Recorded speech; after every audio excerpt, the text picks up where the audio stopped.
भारतीय हिंदुओं को गौरव के साथ कहना चाहिए, हम सनातनी हैं, क्योंकि सनातन इतना व्यापक और इतना बड़ा है जिसके सामने कोई टिक नहीं सकता है।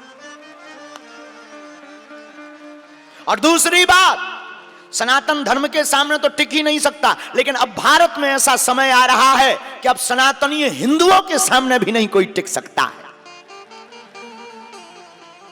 महाराज जी, एक दिन ऐसा आएगा, हमें अपने हनुमान जी पर भरोसा है। लोग हमसे कहते हैं कि आप इतना बोलते क्यों हो, इतना रिस्क क्यों लिए, इतने विवादों में क्यों पड़ते। हमने कहा हमारे कल प्राण जाते हो, आज चले जाएं, लेकिन हम भारत को राम राज्य में देखना चाहते हैं।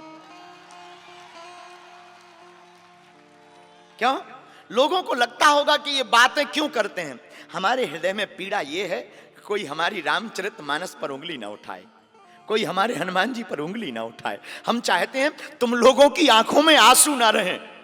हम चाहते हैं तुम लोगों को किसी माध्यम की जरूरत ना पड़े। हम चाहते हैं कि तुम किसी तांत्रिकों के चक्कर में ना पड़ो। हम चाहते हैं तुम किसी दूसरे मजहब के चक्कर में ना पड़ो। इसलिए जगह जगह जाकर हम तुमसे दान लेने नहीं आए हैं, ना हमें तुम कभी देना। भगवान की कृपा से हमारी तो संपत्ति तुम लोग हो। और इस भाव से जुड़ना भी मत हमसे, इस भाव से जुड़ना भी मत। हमारा तो सिर्फ एक ही सिद्धांत है, कैसे भी करके तुम हनुमान जी के हो जाओ। और अगर ये गलत है, होता रहने दो साहब। कोई कहे कि ये गलत है, हम गलत सही, लेकिन हम तुम्हारी आने वाली पीढ़ी के लिए कहना चाहते हैं, ताकि तुम्हारी आने वाली पीढ़ी राम को जान सके।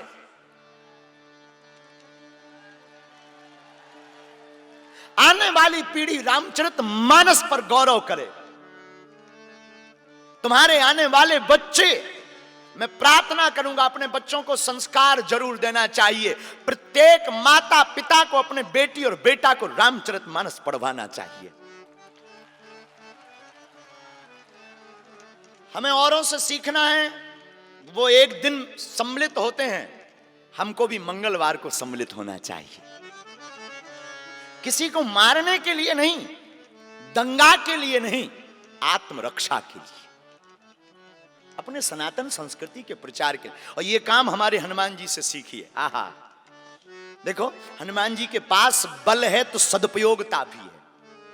एक बात बोले माई बाप, सूरत के पागलो, तुम काम काज के बंदर मत बनो। बनना ही है तुम्हें तो तुम राम काज के बंदर बनो। कौन सा बंदर बनो? बोलो बोलो बोलो। राम जी के काज का बंदर बनो तुम। हनुमान जी के गीत गाओ, हनुमान जी को स्मरण करो। लोग कहते हैं हनुमान जी बहुत खतरनाक होते। भैया, राक्षसों के लिए तुम रक्षक काहू को डरना। हनुमान जी राक्षसों के लिए हैं खतरनाक, डेंजर, लेकिन भक्तों के लिए हनुमान जी जैसा सरल देवता कोई दुनिया में दूसरा नहीं।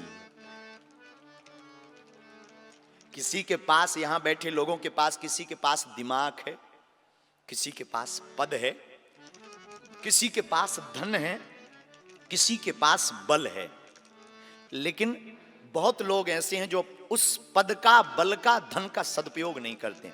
हमारी प्रार्थना है आज की हनुमंत कथा सुनना, हनुमान जी के पास जो भी है उसका वो सदुपयोग केवल भारत में नहीं, विदेश लंका में जाकर के भी अपने परमात्मा इष्ट राम का डंका बजा देते हैं।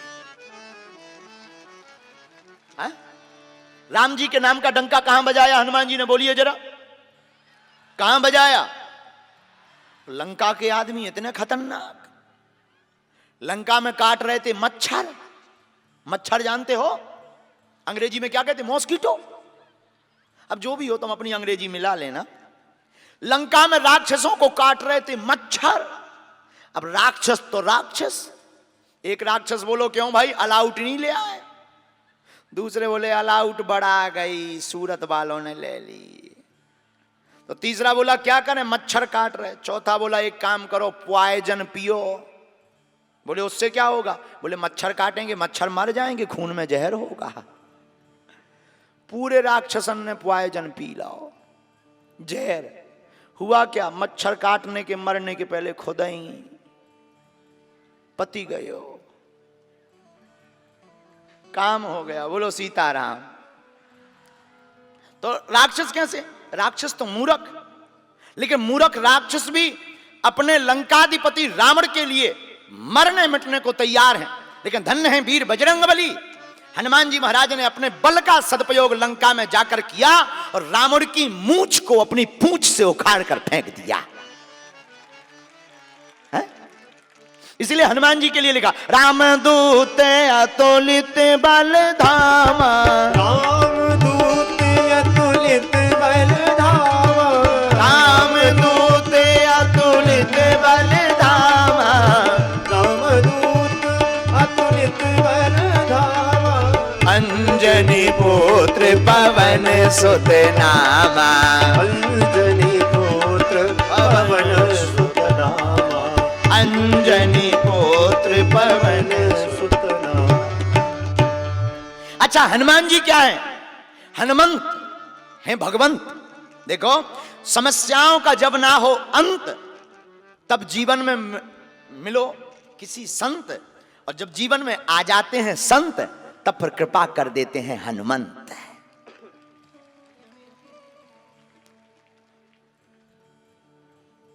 हमारे एक महात्मा सुनाते थे, हनुमान जी के बल पर, कि हनुमान जी के बल के सामने कोई टिक नहीं पाया। बल होना बड़ी बात नहीं है, सबल होना बड़ी बात नहीं है, लेकिन बल का सदुपयोग करना बहुत बड़ी बात है। जैसे मोबाइल तो कई लोगों के पास है, पर कुछ लोग दुरुपयोग करते हैं। दिन न रात कान में लगाएं और गाना सुन रहे, धुनचुक धुनचुक। कहो क्या चल रहा है? कुछ नहीं, टाइम पास कर रहे हैं ठटरी के बारे।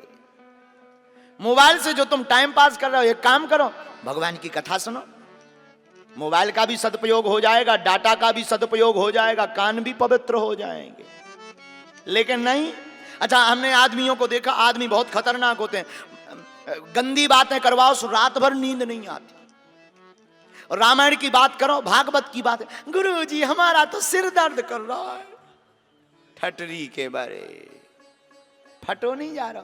तो मतलब क्या? हमारा आपका मन वासना में ज्यादा लगता है, उपासना में कम लगता है। इसलिए हम गुजरात के लोगों से यही कहेंगे, हनुमंत चरित्र सुनना चाहिए, क्योंकि हनुमान जी ने वासना का दमन करके उपासना के सिद्धांत को प्रतिपादित किया है।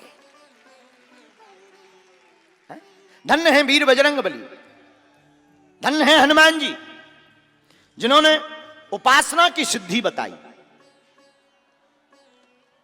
अच्छा, हनुमान जी करते क्या है? कष्ट हरते श्री हनुमान, मंगल करते श्री हनुमान, हर समस्याओं का है समाधान, इसलिए इनका नाम है हनुमान। हर समस्याओं का समाधान श्री हनुमान जी। हनुमान जी ज्ञानवान, गुण निधान, हनुमान जी अंजनी पुत्र हनुमान। हनुमान जी के अंदर राग है, अनुराग है, बैराग है। क्यों? क्योंकि हनुमान जी राम जी के दूत हैं और अपने बल का सदुपयोग राम के काज के लिए हनुमान जी ने जिंदगी भर किया। इसलिए गोस्वामी जी को लिखना पड़ा, राम दूत अतुलित बल धामा। अच्छा, अतुलित का मतलब क्या होता? अतुलित का मतलब होता अतुलनीय। जिस बल की कोई सीमा ना हो उसको कहते अतुलित। जैसे रावण ने राक्षसों से कहा कि बंदर को पकड़ लिया। राक्षस बोले पकड़ना तो दूर की बात है, बंदर के सामने टिकना मुश्किल है। रावण बोले मूर्ख हो, जो सामने से गए पीछे से अटैक करो, पीछे से। राक्षस बोले रावण पीछे से अटैक तो ठीक है, आगे वाले तो 2-5 मिनट टिक ही जाते हैं, पीछे वाले तो टिक ही नहीं पा रहे। रावण बोला ऐसा क्या है? राक्षस बोले हुजूर पूंछ। अब पूंछ का भाई एरिया फिक्स हो तो इतने एरिया में मत जाना, दिस इज डेंजर एरिया। पूंछ घट जाए और बढ़ जाए। धन्य है वीर बजरंगबली, कितना अद्भुत बल है। आगे से तो राक्षसों का संहार कर ही रहे, पीछे से भी राक्षसों का संहार वीर हनुमान जी महाराज कर रहे, और हनुमान जी के बल का रावण को भी पता नहीं है। इसलिए गोस्वामी जी कहते रामदूत अतुलित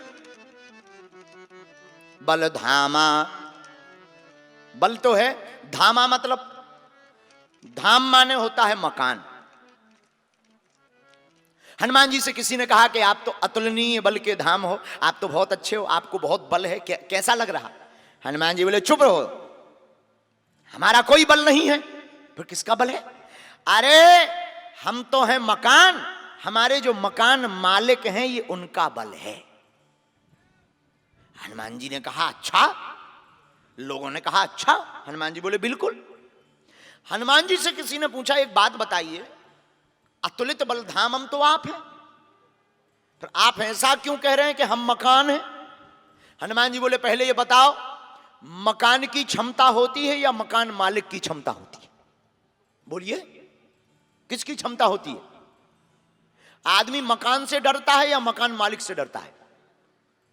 आदमी मकान का परिचय देता है या मकान मालिक का परिचय देता है? बोले मकान मालिक का परिचय। तो हनुमान जी बोले हम तो हैं मकान, हमारे जो मालिक हैं ये बल उनका है। लोगों ने कहा कौन है आपके मालिक? बोले हम हैं धाम, और हमारे हृदय में विराजे प्रभु श्री राम, उन्हीं का ये बल है। इसलिए हनुमान जी बोले हम अतुलित बल धाम हैं। अच्छा, राम जी में क्या अतुलनीय बल है? बोले बिल्कुल है। किसने देखा?